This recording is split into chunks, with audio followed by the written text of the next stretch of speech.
Welcome back. If you are just joining us, this is the Women's Magazine on GRTS. The ECOWAS Experts Meeting on Girls' Education was held over the weekend. The 4-day program was meant to strengthen the operational capacities of structures for the promotion of girls' education. The ECOWAS Girls Education Program, attracting experts from the sub-region, was meant to promote universal access to quality education and training opportunities, as well as harmonize admission criteria into education and training institutes in member states. This conclave assessed the current situation of girls' education, which, according to the ECOWAS Director of Education, Culture and Technology, is timely for the realization of IFA and MDG's goal. It's also an honor for me to be associated with this effort, making what is geared toward further articulating strategies for advancing the cause of girls' education and other vulnerable groups who are currently marginalized in the field of education, which is the starting point in all human endeavors.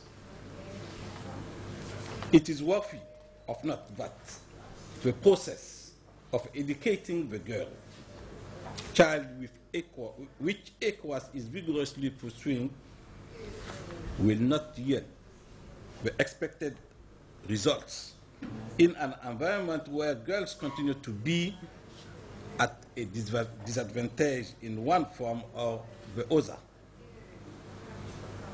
It is the realization of this factor that informed the decision of the authority at ECOWAS head of state to continue to support key activities or programs that will further advance the education of the girls in the region, to assist in devising best practice towards combating any form of discrimination against the effective education of girls in the region. It is an obvious fact that if the channel of handling the processes of educating girls are not properly checked or monitored, the tendency of girls not to be properly educated and marginalized will definitely not be overcome.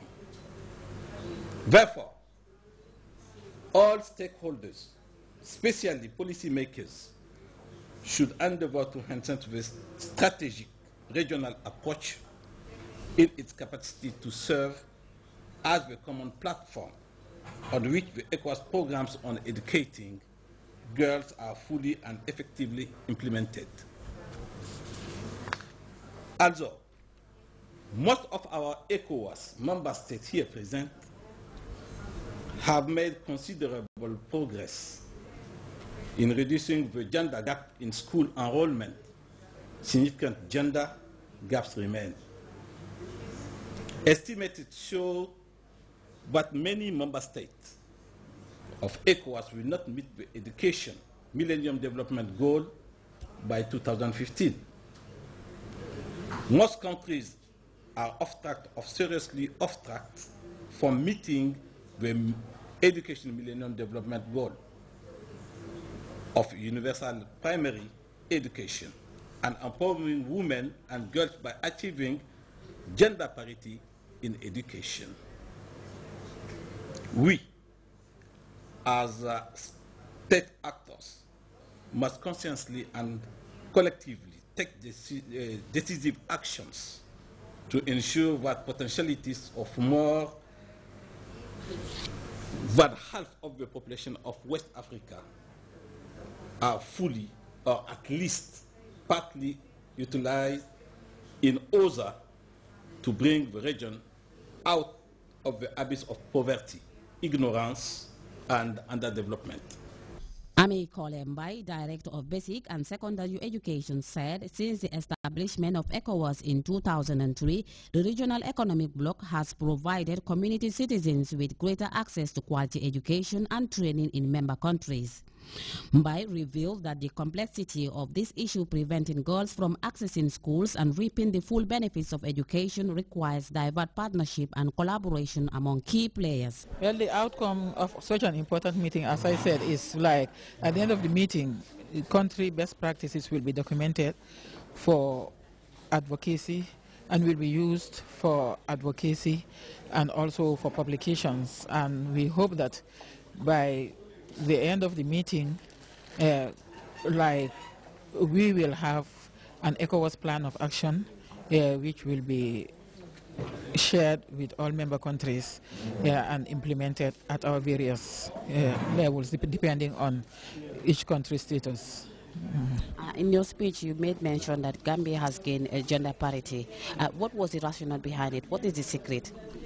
No, the secret is like we have made education affordable to almost all, because if we talk about the lower basic, it's free tuition education. Anyway, the bottom line is we have been made education affordable to all by lowering the cost of education, making sure that we have structures in place, because if you go to each of the regions, you have schools being built, and we have been doing a lot of sensitization, community sensitization, where like parents have been sensitized on the need and the importance of getting their children, especially the girl child, educated. And as I said earlier, we have provided a lot of opportunities, especially for the girls. Like when we talk about the lower basic, it's the upper basic from regions 3 to 6, we have the scholarship package which is being implemented.